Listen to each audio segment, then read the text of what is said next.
So you've probably heard a ton about generative AI, right? It's everywhere. But how does it actually go from being this tech buzzword to a tool that solves real problems for real businesses? Well, that's exactly what we're going to crack open today. Okay, so first things first, we got to ask the big question that really sets this tech apart. I mean, we're used to AI that can spot things or make a prediction. But to create something totally new, seemingly out of thin air, how does that even work? Well, the clue is right there in the name, generative. It's not just recognizing patterns, it's learning the rules behind them. You know, the grammar of a language, the brushstrokes of an artist, the notes in a melody. And then it uses those rules to generate something entirely new. It is, at its core, a creation engine. And to see where this all fits into the bigger picture, just take a look at this. You can see generative AI is this specialized field that's built on decades of work in artificial intelligence and deep learning. So this stuff didn't just pop up overnight. It's a super powerful evolution of ideas we've been working on for a long, long time. All right, so here's the game plan for this explainer. We've kind of touched on the AI creation engine part. Next up, we're going to lay out an AI problem-solving blueprint. Then we'll see it in action with two really cool case studies, the content machine and the personal tutor. And finally, we'll get real about some of the hurdles AI faces. Okay, so how do you actually use this powerful technology? It might seem crazy complicated, right?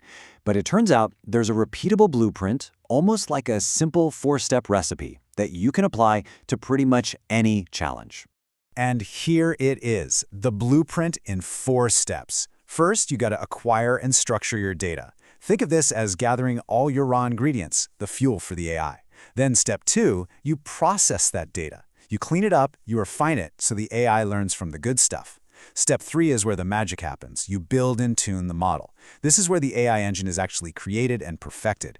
And finally, you deploy and interact, which is just a way of saying you put it out in the world so people can actually use it. So that's the framework. Looks pretty simple on the surface, doesn't it? But its real power is in how you apply it. So let's do that right now. We're going to take this blueprint and see how it works in 2 totally different real-world scenarios. First up, we've got a problem that pretty much every marketing team on the planet faces. How do you create a never-ending stream of great social media content?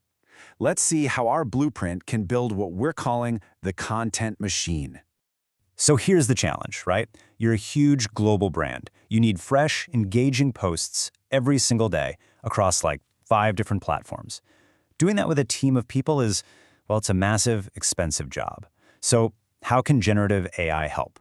And the solution, you guessed it, is a full pipeline built on our 4-step blueprint. Just look at this flow. You can literally see how the raw data comes in on one side, gets crunched and processed in the middle, feeds the model, and then boom, out comes a polished post, all ready for a human to give it the final okay. Let's walk through it. Okay, step 1, data acquisition. This is all about gathering the raw ingredients. The system is like a vacuum cleaner, pulling in everything it can. Product info from the company's catalogs, what people are saying on social media, what's trending, which posts are getting the most likes and shares, all of it. Next up, in step 2, we take all that messy, raw data and we clean it up. It gets processed, we analyze customer comments for sentiment, are people happy, angry, excited, and we filter out all the noise. This whole step is about turning a giant pile of random information into high-quality fuel for the AI camera flow. And that brings us to the final steps, 3 and 4, model building and deployment. A really powerful language model is trained specifically on the brand's unique voice and style. Then, it's plugged into a simple interface where the marketing team can look at the suggestions, maybe tweak a word here or there, and hit approve. It's a perfect partnership between the AI and the human experts. Okay, so we've seen it work for marketing. Now, let's do a complete 180 and jump into the world of education. This next case study is awesome because it shows just how versatile this blueprint really is. We're going to build a personal AI tutor. And the challenge here is honestly huge. We all know that one-on-one tutoring is the best way to learn, but how could you possibly provide that for every single student? It's just not scalable. Or is it? And here we go again. The solution uses the exact same 4-step blueprint we saw before. The steps are the same, but the data, the ingredients, are totally different. Instead of social media trends, we're now pulling in things like student performance and learning materials. So first, the system gathers all the relevant data. the student's profile, how they're interacting with the course, which questions they get wrong, which videos they rewatch, and it combines all that with the entire library of educational content. It's all processed to build this really deep, individual picture of every single learner. And this is where it all comes together. The system builds models that can analyze how that student learns best, and then it generates content just for them. Maybe it's a new practice quiz on a tough topic, or a different way of explaining a concept they're stuck on. It's all delivered right to the student through a simple interface.